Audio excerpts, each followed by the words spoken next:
नमस्कार दोस्तों, आज हम बात करेंगे राजस्थान की भक्त शिरोमणि मीराबाई की। देखिए, मीराबाई का जन्म जो है 1498 में मेड़ता के राव दूधा के राठौड़ वंश में मेड़ता के राव दूधा के पुत्र रतन सिंह के यहाँ पर हुआ था। कुड़की गांव है पाली में, वहाँ पर हुआ था इनका जन्म। बचपन में इनकी माता का स्वर्गवास हो गया था। इनकी माता का नाम खुशबू कंवर था। तो इनके जन्म के थोड़े दिन बाद में इनकी माता का स्वर्गवास हो जाता है। तो इनको जो है, इनका जो लालन पालन पोषण जो है कहाँ पर हुआ था? मेड़ता में हुआ था। इनके राव दूधा जी ने और इनकी दादी जी ने इनका पालन पोषण करा था। आगे हम बात करें, देखिए इनके बचपन का नाम पेमल था और इनके जो गुरुजी थे वो रैदास जी थे, मतलब काशी के चमार थे ये, और ये निर्गुण भक्ति के समर्थक थे। रैदास जी की छतरी आज भी चित्तौड़गढ़ में बनी हुई है। देखिए, मीराबाई शुरू से बचपन से ही कृष्ण की बहुत बड़ी भक्ति करती थी, क्योंकि बचपन में एक बार किसी की शादी हो रही थी, तो किसी बच्ची मतलब किसी लड़की की शादी हो रही थी, तो वहाँ पर मीराबाई ने दूल्हे को जाते हुए देखा। तो मीराबाई ने पूछा कि दादी जी ये कौन जा रहा है? तो उसकी दादी जी ने बोला कि ये दूल्हा जा रहा है बेटा। तो क्या फिर मेरा दूल्हा कौन सा है? तो उनकी दादी जी ने कृष्ण भगवान की ओर इशारा कर दिया। तो वो तब से कृष्ण भगवान को अपना दूल्हा मानती थी। तो मतलब बचपन से ही मानती थी वो। हालांकि उनका विवाह तो 1519 में हुआ था। जो उदयपुर के महाराणा संग्राम सिंह के पुत्र थे भोजराज, उनके साथ हुआ था 1519 में।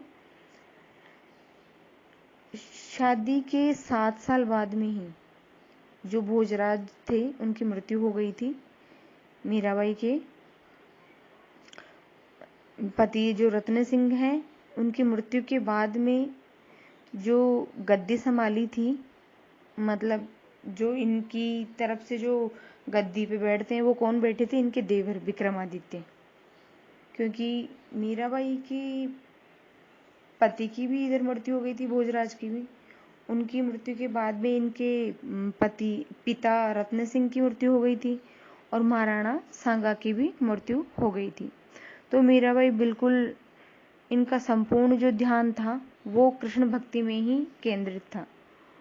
ये चारों तरफ से अकेली हो गई थी, तो बस सारे दिन भर ये कृष्ण भक्ति करती रहती थी। मीराबाई जो है, इनको राजस्थान की राधा भी कहते हैं। मीराबाई के पद या भजन ये करती थी ना, उनको क्या बोला जाता है? हरजस बोला जाता है। मीराबाई को धार्मिक मान्यता के अनुसार विक्रमादित्य ने जहर का प्याला भी पिलाया था। जो जहर का प्याला जो है अमृत बन जाता है। और मीराबाई को विक्रमादित्य ने एक बार तो टोकरी के अंदर सांप रख करके भेज देता है ये, कि हाँ भाई, वो जैसे ही सांप का पिटारा ये छबड़ी खोलेंगी वैसे ही ये सांप उनको डस लेंगे। तो जैसे ही वो खोलती है तो वो क्या बन जाते हैं? फूल बन जाते हैं।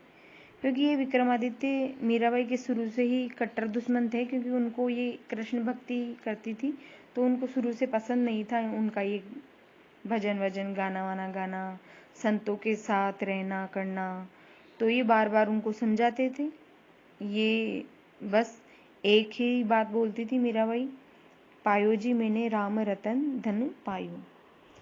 उनको ये सब पसंद नहीं था। तो वो ये सोचते थे कि ये हमारे कुल की मर्यादा का अपमान कर रही है, हमारी इज्जत को मिट्टी में मिला रही है। वो ऐसे सोचते थे और इनके कट्टर दुश्मन बन गए। कुल मिलाकर के वो इनको मारना चाहते थे। मीराबाई के कुछ ग्रंथ लिखे हुए हैं। वो ग्रंथ हैं टीकारा गोविंद, नरसी जीरो मायरो, नरसी मेहता रिहुंडी, रुक्मणी मंगल, मीरा पदावली, गीत गोविंद आदि। ये जो लिखे हुए हैं ना ग्रंथ, ये किसके द्वारा लिखे हुए हैं? ये मीराबाई के द्वारा। मीराबाई को मेवाड़ में वापस बुलाने के लिए उदय सिंह ने सूरदास चंपावत के नेतृत्व में एक दल द्वारिका भेजा था। क्योंकि मीराबाई जब विक्रमादित्य के षड्यंत्रों से बहुत ज़्यादा ऊब गई थी, तो ये ससुराल छोड़ करके कहाँ चली गई थी, मेड़ता चली गई थी। वहाँ पर भी कुछ लोगों ने इनके खिलाफ कुछ गलत बातें बोली, तो ये वहाँ से भी वृंदावन चली गई। वृंदावन में भी ये कुछ समय तक रही, फिर ये वहाँ से द्वारका चली जाती है। द्वारका में ये अपना अंतिम समय वहीं पर व्यतीत करती है।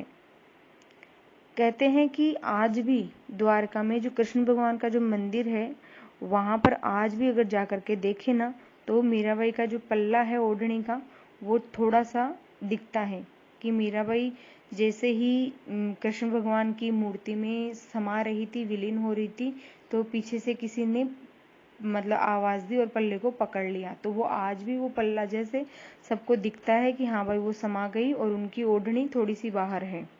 तो आज भी अगर जाएं तो वो दिखता है ऐसे कैसे।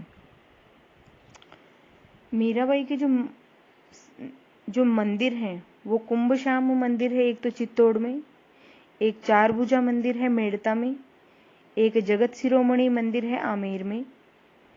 मीरा पुरस्कार राजस्थान का साहित्य अकादमी उदयपुर के द्वारा दिया जाता है। देखिए जो गौरीबाई है उसको बांगड़ की मीरा बोला जाता है। ये जो मीराबाई है इनको तो राजस्थान की मीरा बोला जाता है, राजस्थान की राधा बोला जाता है। लेकिन जो बांगड़ की मीरा बोला जाता है ना, वो गौरीबाई को बोला जाता है। गौरीबाई का जन्म आप सबको पता है कि डूंगरपुर में हुआ था। भक्त कवियत्री क्रमाबाई का संबंध कहाँ से है, नागौर से। ये भी मीराबाई की तरह पूजी जाती है, लेकिन इतनी ज्यादा फेमस नहीं है जितनी मीराबाई है। मीराबाई का संग्रहालय कहाँ पर है, मेड़ता नागौर में। कहाँ पर है, मेड़ता नागौर में। मीराबाई ने रत्नाखाती से ब्रजभाषा में नरसिंहजीरो मायरो नामक ग्रंथ रचना करवाई थी, जो इतना प्रसिद्ध है बहुत ज़्यादा। इसको कभी भी आप अगर सुनो या पढ़ो उसको, तो ऐसे लगता है कि पढ़ते ही जाएं इसको।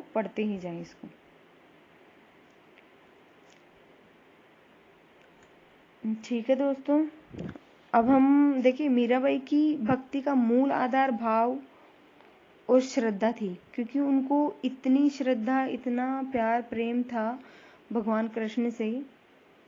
तो मीरा ने अनेक संतों के साथ सत्संग एवं विचार विमर्श किया, लेकिन किसी एक धारा का अनुगमन नहीं किया उन्होंने। मीरा सगुण उपासक थी और वह इस पद्धति की श्रेष्ठ प्रतिनिधि भी थी। उनकी भक्ति की यात्रा की शुरुआत कृष्ण के दर्शन की इच्छा से होती थी और वहीं पर खत्म होती थी। वो कहती थी कि मैं विरहिणी बैठी जागू दुखन लागे नैन, अर्थात कृष्ण भक्ति की प्राप्ति के बाद वह कह उठती थी कि पायो जी मैंने राम रतन धन पायो। मीरा का जो समय था वो सामंती काल का चरमोत्कर्ष का समय था। ऐसे समय में रूढ़ियां, नारी समता एवं जाति भेद के विरुद्ध मीरा ने बहुत साहस के साथ आवाज उठाई और मीरा ज्ञान के पक्ष के स्थान पर सहज भक्ति को अधिक महत्व देती थी। वह लोकप्रिय भक्त थी। सामान्य जन मीरा से आज भी प्रभावित हैं, पहले भी प्रभावित थे। उनके पदों को लोक भजनों के रूप में गाया जाता है। तो अगर हम बात करें मीराबाई की, तो देखिए जितनी बात करें उतनी कम है, क्योंकि मीराबाई हमारे राजस्थान की बहुत बड़ी भक्ति शिरोमणि मीराबाई है। ठीक है दोस्तों।